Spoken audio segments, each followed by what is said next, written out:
Mesdames et messieurs, chers compatriotes et panafricanistes, dans moins de 3 mois, le Gabon a rendez-vous avec la démocratie de par le décret de convocation du collège électoral du Conseil des ministres du 22 janvier 2025 pour l'élection présidentielle du 12 avril 2025.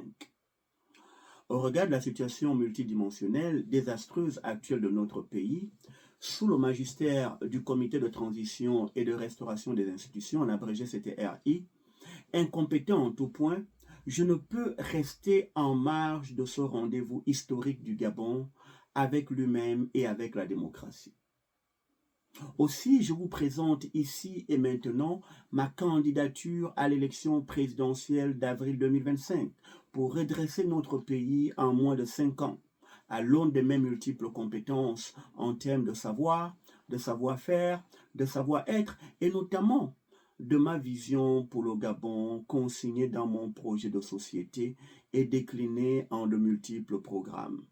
Aménagement du territoire, décentralisation et planification, économie, finance et innovation, éducation, formation et emploi, justice, droits de l'homme et relations avec les institutions, sécurité, défense et relations internationales, culture, sport et art. En effet, alors que le coup d'État du CTRI du 30 août 2023, appelé pompeusement coup de libération, avait préalablement suscité chez le peuple gabonais une espérance de démocratisation du pays, de réformes institutionnelles et constitutionnelles, de retour à l'ordre constitutionnel, d'instauration de la bonne gouvernance en vue d'un véritable take-off tous azimuts du pays, il n'en est rien aujourd'hui. Au sens du constat de nos jours, plutôt d'une grande bérésina pour le CTRI et d'une grande désillusion ou déception pour le peuple gabonais.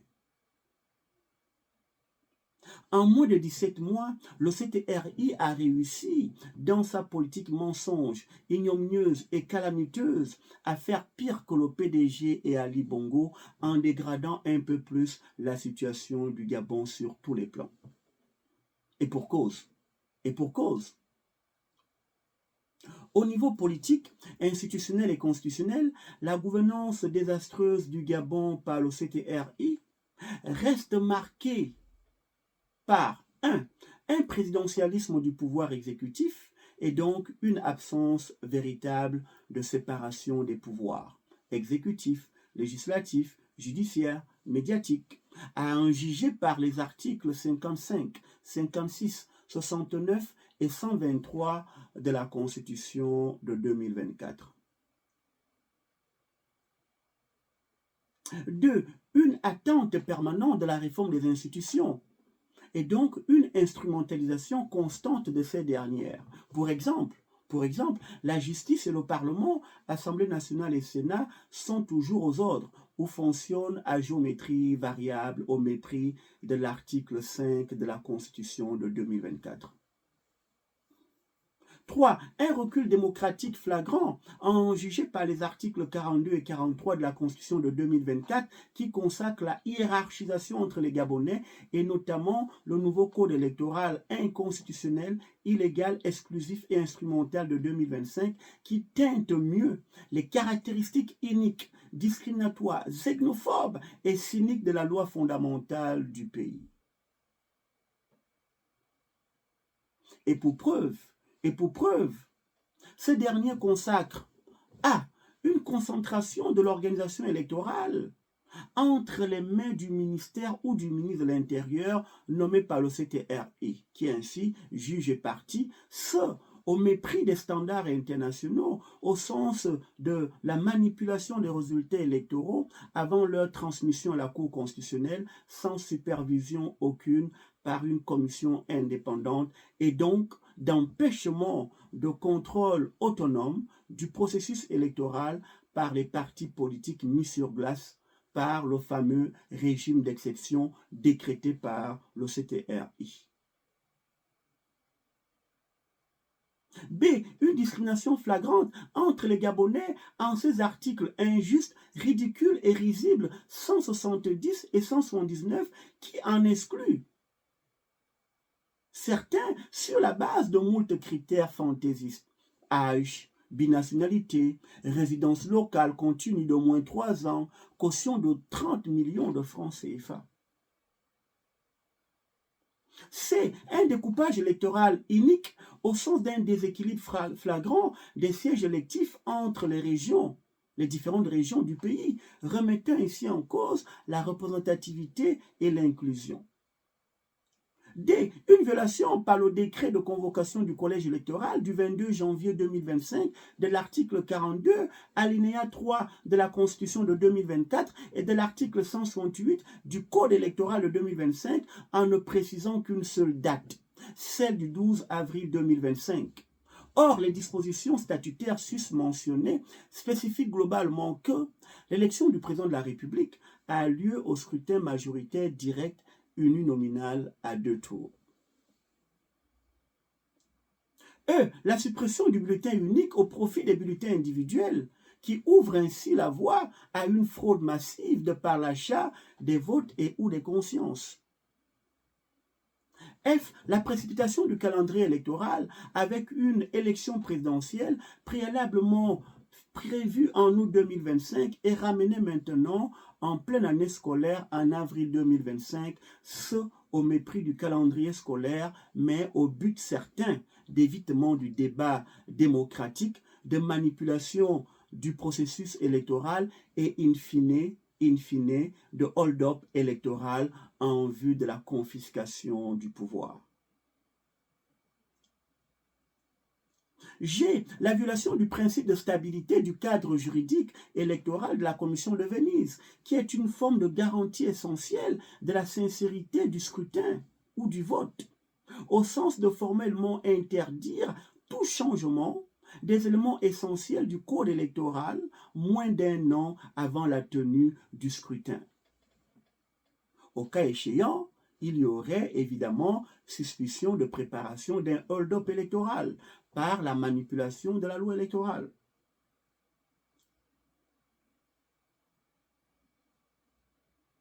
H. La violation du statut particulier des militaires en vue de permettre une candidature militaire, soit au mépris de ces articles 43 et 73, des articles 35 et 44 de la charte de transition du CTRI et de l'article 25.3 de la charte de l'Union africaine.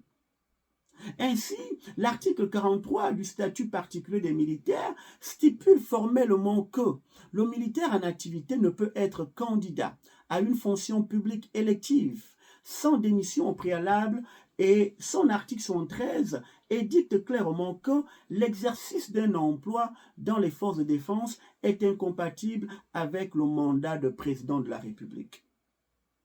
L'article 35 de la charte transitoire édicte clairement que le président de la transition remplit les fonctions de chef de l'État. Il est le ministre de la Défense et de la Sécurité, quand son article 44 précise que les membres du gouvernement de la transition ne sont pas éligibles à l'élection présidentielle qui sera organisée pour marquer la fin de la transition.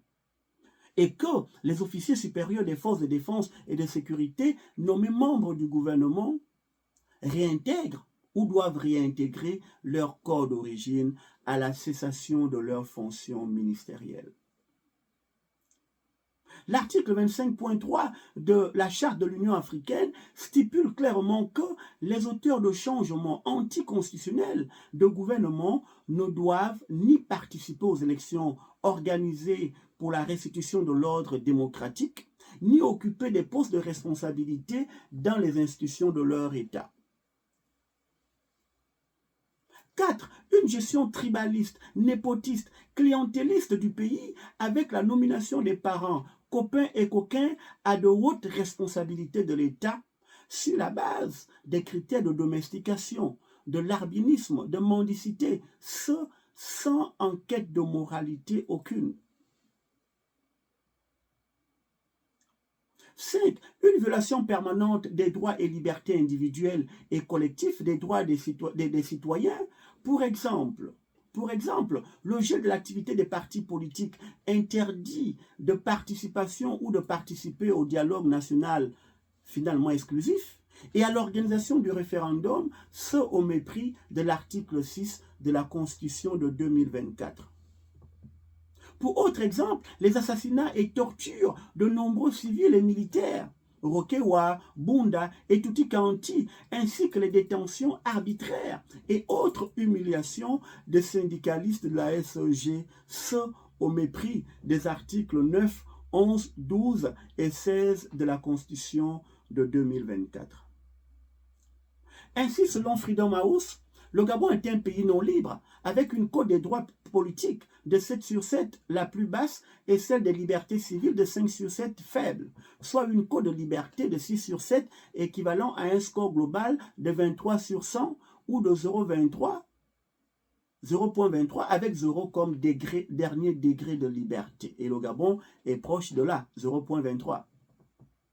Et selon les indices de gouvernance mondiale et de l'émergence en Afrique, le Gabon présente de faibles capacités institutionnelles et politiques, dont les scores sont toujours inférieurs à 50. Gestion publique, 15. Efficacité gouvernementale, 31. Stabilité démocratique, 22,5. Transparence, 12,5. Capacité statistique, 36,6. Infrastructure, 31,1. Au niveau économique, financier et social, la gouvernance désastreuse du Gabon par le CTRI reste marquée par ses caractéristiques fondamentales.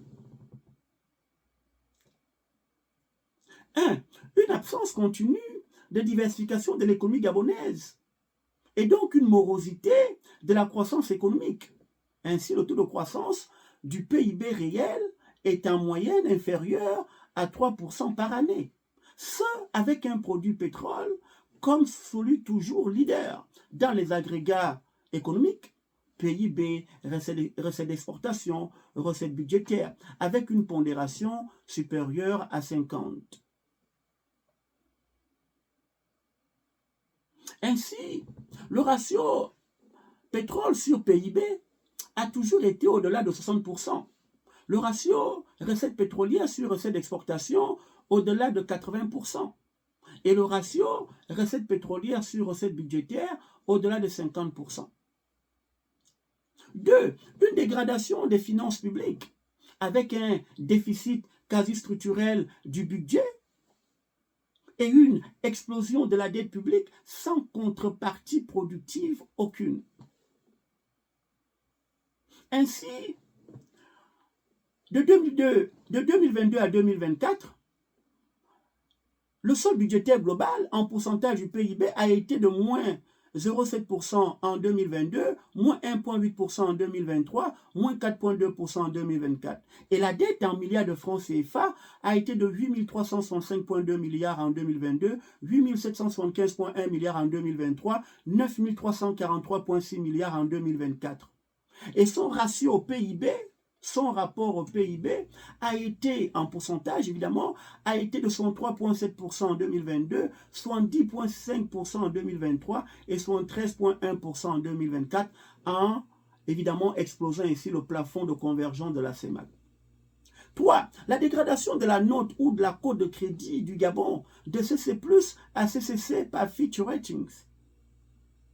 4. Une baisse des réserves internationales brutes en mois d'importation. Ainsi, en 2022, l'indicateur était de 2,8 mois, 2023 2,7, 2024 2,5 et 2025, cette année qui s'en vient, 1,9. Nous serons rendus. 5. Une corruption endémique sur fond de détournement massif des deniers publics. Pour exemple, l'ouverture des lignes de crédit de plusieurs centaines de milliards de francs CFA inscrites au nom du CTRI, finalement substitut du gouvernement, dans la loi des finances de 2024 sans justification aucune des dépenses à engager. De la sorte, le Gabon présente un indice de perception de la corruption en abrégé IPC toujours en deçà de 50 ou de 0,5. 6. Un taux de chômage pharaonique autour de 60% de la population active et frappant notamment les jeunes et les femmes.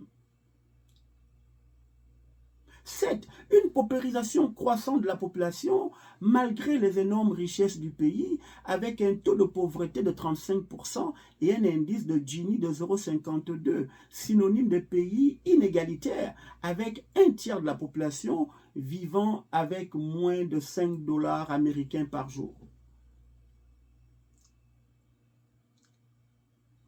Mesdames et messieurs, chers compatriotes et panafricanistes, vous l'aurez compris, la présentation de ma candidature, faite ici et maintenant pour la présidentielle d'avril 2025, s'inscrit dans une logique de défiance au CTRI, qui, dans sa dérive totalitaire et prise des lois arbitraires et illégales, manipule ignominieusement la loi fondamentale et le code électoral pour verrouiller le scrutin présidentiel en excluant une catégorie de Gabonais, relégués ainsi au statut de citoyens de seconde zone du processus électoral.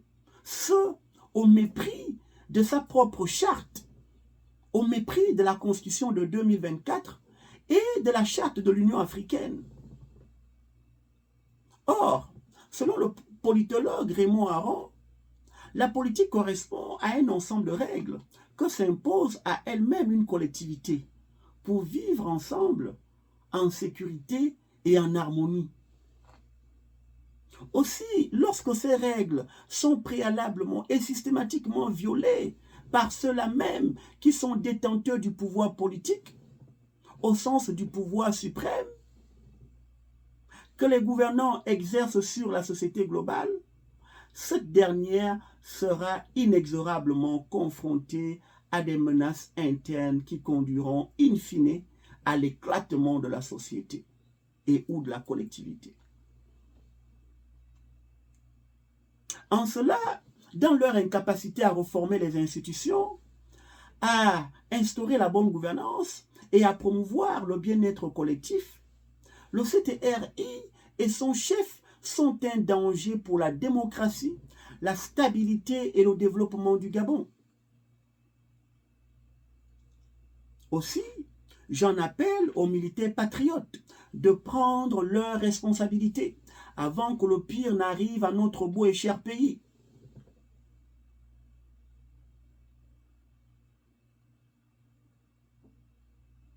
Mesdames et messieurs, chers compatriotes et panafricanistes, je m'adresse à vous ici et maintenant pour solliciter vos suffrages en vue de relever ces défis. 1. Le défi d'un Gabon souverain du point de vue interne et externe sur les plans politiques, économiques, monétaires et militaires. 2. Le défi d'un Gabon émergent par une stratégie de croissance endogène passant par un développement du marché intérieur et un contrôle total de nos matières premières à la base de la chaîne des valeurs et donc du processus de création des richesses nouvelles. 3. Le défi d'un Gabon nouveau inscrit dans le triptyque de l'efficacité économique, de l'équité sociale, au sens de la maximisation du bien-être des populations gabonaises et de l'intégrité environnementale. Aussi, dès mon arrivée au pouvoir, par vos suffrages majoritairement portés sur ma candidature, les premières mesures essentielles de mon projet de société à mettre immédiatement en place, à l'aune de ma vision, sont celles ci-dessous. 1. La mise en place d'une commission vérité, justice et réconciliation et la construction d'un monument dédié aux martyrs gabonais tombés sous le régime PDG.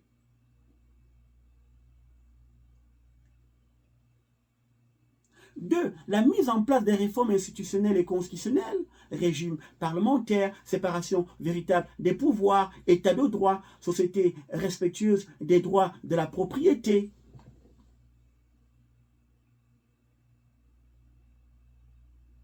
3. Promotion des infrastructures physiques, électrification du pays, accès à l'eau potable, urbi et torbi, routes, hôpitaux, écoles, ports, aéroports, chemins de fer, et j'en passe. accompagné évidemment d'un aménagement véritable du territoire. 4. Promotion de la gestion publique, du climat des affaires, de l'efficacité gouvernementale, de la transparence, de la stabilité démocratique et des capacités statistiques en vue de mener de bonnes politiques publiques. 5. Amélioration de la redistribution des richesses du pays en faveur des populations économiquement faibles et des professions de valorisation du capital humain. L'éducation, la santé et tout y garanti. Ce au détriment des politiques. Au détriment des politiques. 6. Le lancement de la procédure de fermeture des bases militaires françaises au Gabon et de la sortie du mécanisme monétaire du franc CFA parallèlement au renforcement de l'intégration économique, commerciale et monétaire en Afrique centrale. 7. Le développement du marché intérieur, côté demande et côté offre, par le contrôle total des matières premières nationales et leur transformation locale en énormes externalités positives. Richesses nouvelles créées, emplois créés, impôts créés et payés aux différents paliers gouvernementaux, national, provincial, départemental. 8. Lutte implacable contre la corruption, avec la mise en place d'un tribunal spécial sur les crimes économiques et financiers de la période de 2090 à 2025. Et, évidemment, la nébuleuse Delta Synergie n'y échappera pas. 9. Promotion de l'actionnariat populaire en vue de faire des Gabonais des personnes riches chez elles, par le développement de la petite et moyenne bourgeoisie locale. 10. La décentralisation pour un développement harmonieux des différentes régions du Gabon. 11. Le lancement d'un virage technologique et vert. 12. Le remboursement de toute la dette publique ou de la dette souveraine gabonaise et l'adoption d'une loi de déficit zéro ou d'équilibre budgétaire. 13. L'adoption d'un impôt sur les grandes fortunes. 14. L'adoption d'un vrai impôt sur le revenu, pas seulement un impôt sur le revenu du travail, comme on le fait actuellement au Gabon, mais un impôt sur le revenu du travail, du capital, de l'entrepreneurship, de la terre, en vue effectivement de renflouer, de remplir les caisses de l'État. 15. L'adoption d'un système d'impôt progressif, en lieu et place de celui unique, actuel, pour une meilleure équité fiscale. 16. Le contrôle des sorties de capitaux du pays en termes de sous-jacents. 17. La promotion de la démographie par de vraies politiques natalistes avec de vraies allocations qui seront accordées aux familles gabonaises pour doper la natalité. 18. La promotion de la couverture bancaire au niveau du territoire national, en vue de drainer l'épargne qui se meurt et de financer l'investissement moteur de la croissance. 19. La réduction des coûts des facteurs de production, baisse drastique des droits de douane, baisse drastique des impôts et j'en passe. 20. La promotion de la qualité du milieu rural. Vive la République, vive le Gabon, je vous remercie.